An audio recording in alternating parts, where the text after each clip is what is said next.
नवऱ्याचा जवळचा मित्रच रात्री उशिरा घरी यायचा. नवऱ्याला दारू पाजायचा आणि नवरा झोपी गेला की त्याच्या बायको जवळ जाऊन जबरदस्ती लैंगिक शोषण करायचा. महिलेने विरोध केल्यानंतर तिला जबर मारहाण करायचा. ही दुर्दैवी घटना एका 40 वर्षीय महिलेसोबत घडली आहे. पोलिसांनी दिलेल्या माहितीनुसार पीडित महिला 40 वर्षाची आहे. तसेच उदरनिर्वाह करण्यासाठी घरकाम करते, तर तिचा पती मजूर आहे. महिलेने दाखल केलेल्या तक्रारीनुसार पीडितेच्या पतीचे पलू नावाच्या व्यक्तीसोबत ओळख झाली. आरोपी वारंवार त्यांच्या घरी येत होता. हळूहळू त्याने पीडितेच्या पतीला दारू पाजण्यासाठी सुरुवात केली. आरोपीने त्यानंतर महिलेसोबत अश्लील वर्तन करायला सुरुवात केली. नंतर हळूहळू गोड बोलून महिलेला आपल्या प्रेमाच्या जाळ्यात ओढलं.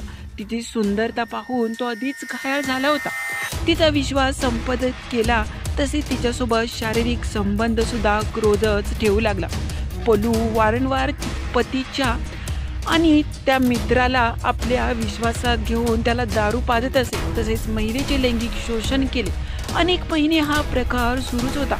मुलांच्या शिक्षणाचा खर्च, दागिने या गोष्टी तो देऊ लागला. पण कालांतराने महिलेला पलूचं खरं रूप दिसलं.